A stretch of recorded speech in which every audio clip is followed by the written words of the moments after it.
a war with the media. Is that a smart thing? You know, I think the president is going to go about things his own way. He ran his campaign his way. He's going to run his presidency his way. What I think is important is that he's getting the U.S. Focused on some of the major problems we've got internationally, whether it's North Korea or whether it's now dealing with Russia. He'll be meeting with President Putin soon. ISIS, Syria. So I think getting us back on the map in that respect is important. Domestic politics here is something else. All right.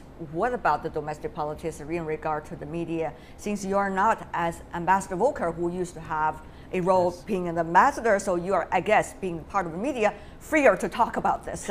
Rick, what's your opinion? It's a mess. I mean, politics in America is a mess right now. It's very personal. There's almost no civil discourse right now. Legislation is being put together in secret on Capitol Hill. You have a situation where the president has gotten almost no major legislation through a Republican Congress. So it's just a difficult situation. But you know, Rick, we have to distinguish this. Is this the president's problem?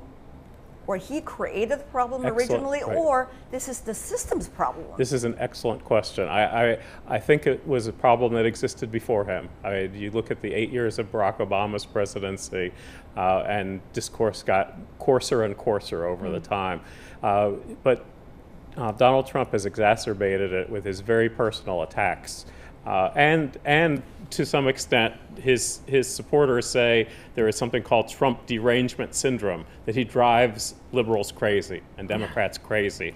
And to an extent, it's true that both sides right now are very mad at the other side. And it's hard to compromise when everybody is just there to destroy the others. Well, President Trump will certainly label you, after hearing your words, as one of those liberals, as you have just mentioned. Or at least media establishment. Yeah, exactly, exactly.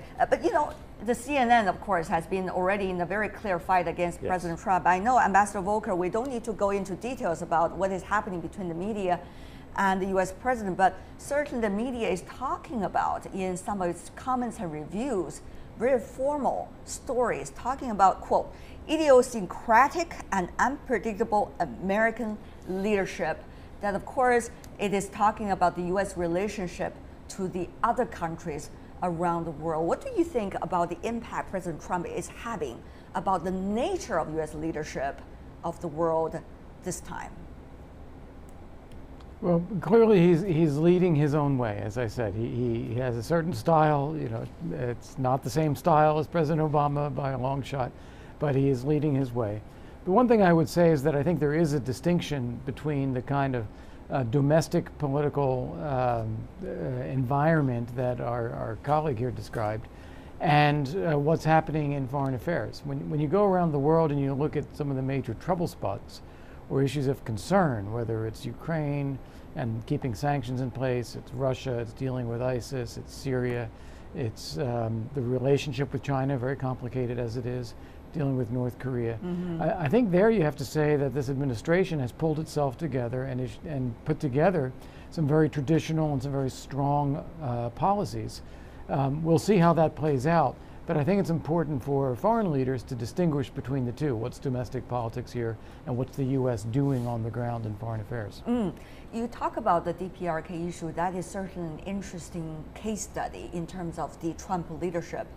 Because, as you may know, Ambassador Volker, during the last phone call between the two presidents, China and United States, U.S. keep on emphasizing President Trump, talking about China should having more pressure on the DPRK. Chinese president keep on emphasizing on the overall map of the bilateral relations. So here is the thing, represented by that specific case study.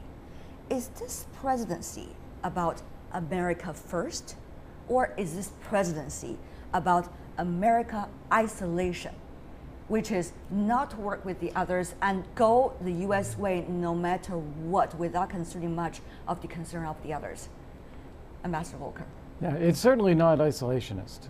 It's certainly not isolationist. I think you have, for example, an op-ed that appeared a few weeks ago from the National Security Advisor, H.R. McMaster, and the head of the National Economic Council, and they made very clear America first doesn't mean America only. It means that when the U.S. engages in the world, and there is tremendous U.S. engagement right now, you've seen the trips to Saudi Arabia, for example, to Israel, emphasis on an Israel-Palestinian settlement. We talked about Syria, North Korea. There's a lot of engagement. The emphasis coming from the president, however, is, in his view, past engagement was not successful, and he aims to be successful, and so he wants to make sure that the deals that we strike, the things that we do, really do advance America's interests. That's where he's getting at saying America first. All right. Here is a fundamental debate, isn't it, gentlemen, about what exactly is the fundamental interest of the United States when it comes to foreign relations and when it comes to the role of the U.S. presidency. Mr. Dunham, I want to go to you about that. I mean, when you look at the Middle East, the U.S. president made a trip to Israel. There have been some going back to the traditional U.S. working together, Republican Party kind of, with Israel. But then there's also the Saudi Arabia vis-a-vis Qatar issue, both of which the U.S. probably have to work with for the future, right after President Trump's visit to Saudi Arabia. And then here in Asia, this DPRK issue not resolving itself yet. And it seems that the Taiwan issue is picking up with the arms sales. You could argue it's a routine, but still creates some stir over here in this region, not to mention some of the other parts of the world. So Mr. Dunham, I want some specific answers from you. What about the nature of this presidency? Well, I think, as Ambassador Volker said, the team is pretty stable, but I think the president has a high degree of instability.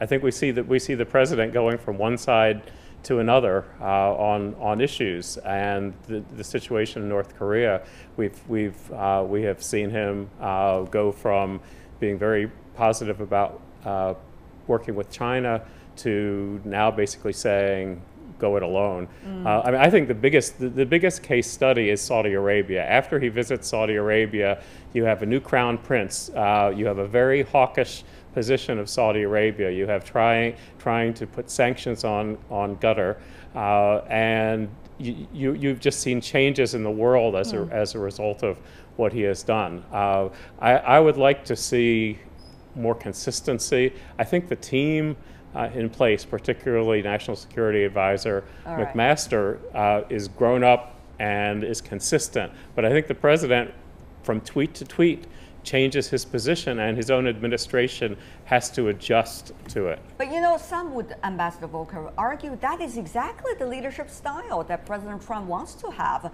That is about the deal-based diplomacy.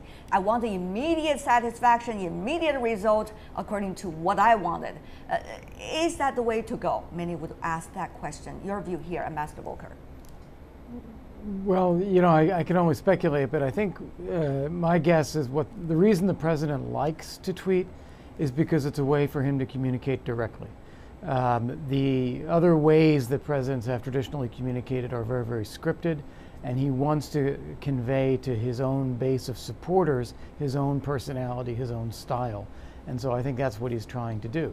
As our other colleague here said, that is sometimes coming at a different angle from where the position of the administration has settled on a policy matter.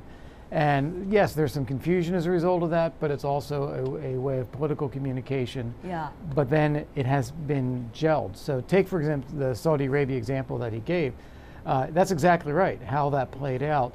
As a result of that, this issue was then pulled together and consolidated in the administration, handed to Secretary Tillerson, and said, okay, now this is yours, you go work this out. What are you saying, Ambassador Volker? You seem to suggest there seems to be already a process in a way out of this chaos that President sent a tweet, stir the world, everybody react out of this chaos, send it over to the people in the administration responsible to handle those issues. Is that what you're saying, Ambassador Volker? Is there a pattern already? I think there's a growing process.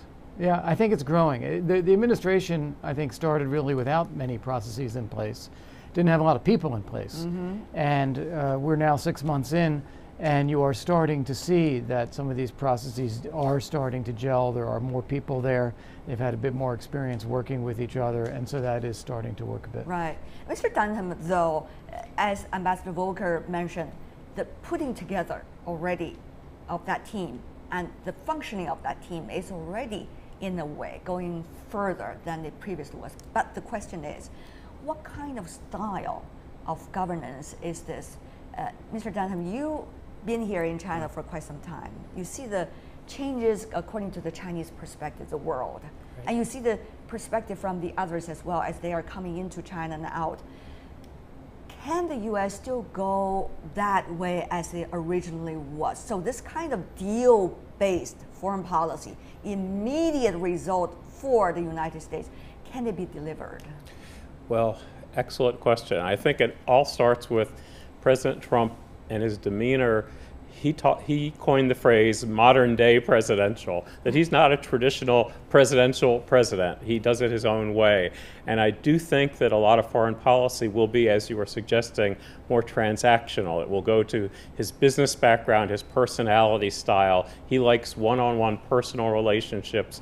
He likes to cut deals. And if somebody hits him, as his administration says time and time again, he'll hit back 10 times as hard. Mm-hmm. So, I mean, with North Korea, I could see one of two things. I could see a deal, a big deal, a historical deal, or I could see him hitting back with 10 times as big a weapon as Kim Jong-un is shipping up into the sky. Right. Well, Mr. Dunham, I have to say you are a great journalist. You keep on taking notes of all the phrases being used over time. But before we go, I do want to come back to you, Ambassador Volker, about this. I mean, American leadership since World War II was quite clear, particularly right after the end of the Cold War. But things have evolved. The world has changed. So what style of American leadership is needed and will be respected? It's a big question. Mm-hmm. Well, I think we've seen changes already over time. I think you really have to go back to President Bush, George W. Bush, and then Barack Obama, and now President Trump. We've seen very different presidents, very different styles over about 20 years now. And I think what works best and what's necessary is when you have American strength, so political, economic, values, and military, and that we are able to exercise leadership around those values and interests together with others, that we are a country that can attract others and then can build coalitions. If we do that and do it well, I think we can have a lot of success still in the world. It's when we go it alone too much or we pull back, and those are some of the tragedies of the past, things do tend to go off the rails. And so getting that balance right is something that we have yet to do.